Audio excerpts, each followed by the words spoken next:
Dependability, encouraging, loving.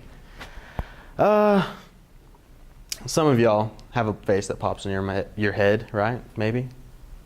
Well, maybe a parent, a teacher, a coach. Pockets out of my hands. I quit. Gosh. My roommate is somebody that's like that for me. He's dependable. He loves me.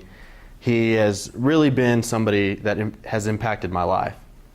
Brody Connor is the youth pastor at my church. He's the college pastor at my church, and more importantly, he's just my best friend. I spend time with him all the time, and just throughout his life, we can just live together and have fun. And Brody possesses 3 different things that just make him who he is. He's very skillful, leading, services, our house. He really cares about people. Like if he meets you on the street, he's gonna go talk to you. He's gonna have a good fellowship with you. He'll buy your lunch, something. And he just truly loves people. That's a 3rd thing that he does great. If he's a good friend of yours, he's gonna love you no matter what you do, no matter how bad you mess up. He's gonna do that.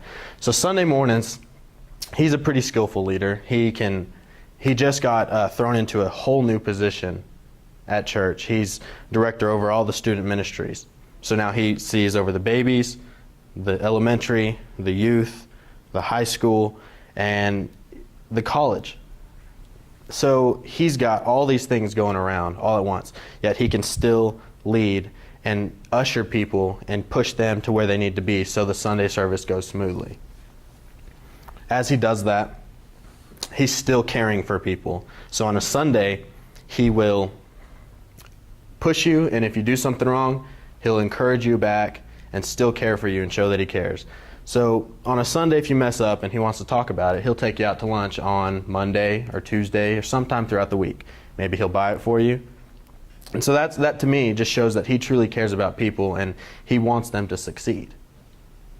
And throughout the week, if he does that, and if you're coming home to him every day and seeing that and seeing him worn out because he's going out spending time with people, devoting all of his extra time outside of work to be with other people, and you see him worn out, no energy at all. And then he still comes home and he's still nice to you and he's still going to love you and care for you. That is somebody that it just impacts my life and makes me want to be like that. Have the energy to always love people, no matter what. And to me, Brody, he's a skillful leader. He cares for people and he loves people no matter what. And to me, that just has impacted my life so much that it makes me want to be like him. And so I think as time goes on, he's just going to keep improving. And he's going to do that every single day, impact people, no matter who they are, every single day of his life. For many of us, we'll give $1, take some food to the homeless shelter or something for homeless people. But for my grandfather, that wasn't enough. He had to bring them in, give them a shower, give them a bed, and then thank them for spending their day with him. That's just the kind of man my grandfather was. He's very inspirational to me because of the way he cared for people. To him, they weren't just, another schmuck on the street or, a failure. He saw it as we all have made mistakes. And he's no better than anybody that was homeless or, not as well off as he was. And so to him, it was like we're all in this world together. Make it the best you can for yourself and for people. And that was the number one most inspirational thing I ever learned from him, was just how to really care for people that you don't even know.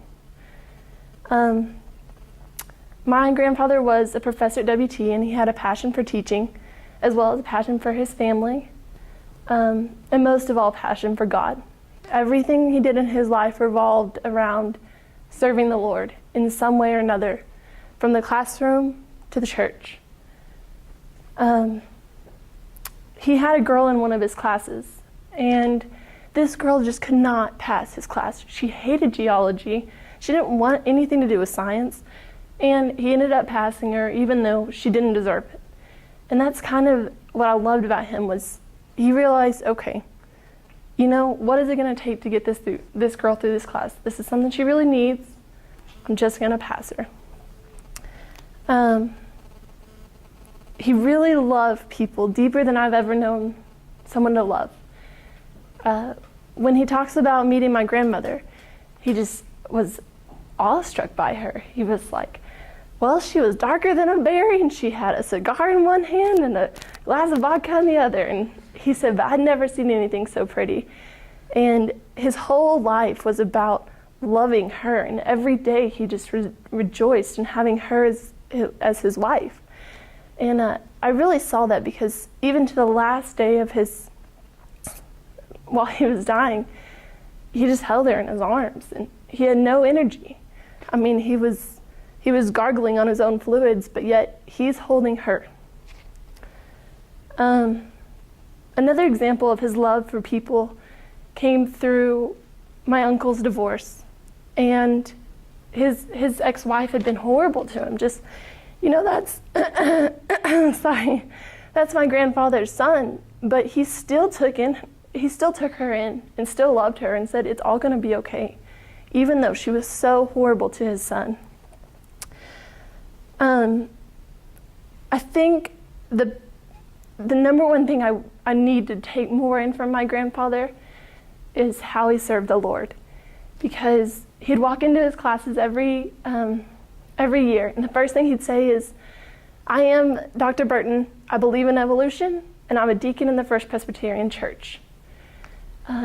Everything revolved around that. His classes, he would talk about evolution, and then he would talk about how God relates back to that. And that's typically not, you know, the ethical thing to do in the school system, but he didn't care. That's what he wanted to teach. And then the night that he died, I personally was having some struggles with believing in God. You know, I was like, how in the world can all these bad things be happening to people I love? My father was cheating on my mother in Afghanistan. My grandfather, the nicest guy I'd ever known, was in so much pain. And my grandmother was dying. It was like, I don't understand how all these good people, all these bad things are happening to them. And that night I was sleeping in the bed that he and my grandmother shared, because she was sleeping on the couch beside him. And I had this dream. And I hadn't known that he had died. And in this dream he came to me and he said, Abby, it's all okay. And he knew, it was like he knew everything that I was going through. He knew everything I thought. And from then on, I've never questioned the Lord. I'm sorry. I've never questioned God. I've never questioned the Lord, because I think he had one more person to touch before he went up to heaven. I think that person was me. So, Dr. Burton, Deacon Burton, Father and Grandfather Burton, he will always be my inspiration. Because he wasn't just an inspiration to me. He was such an inspiration that they've named a golf tournament in Canyon after him. And they also had a big parade for just my grandfather. So Dr. Burton will always be an inspiration in my life.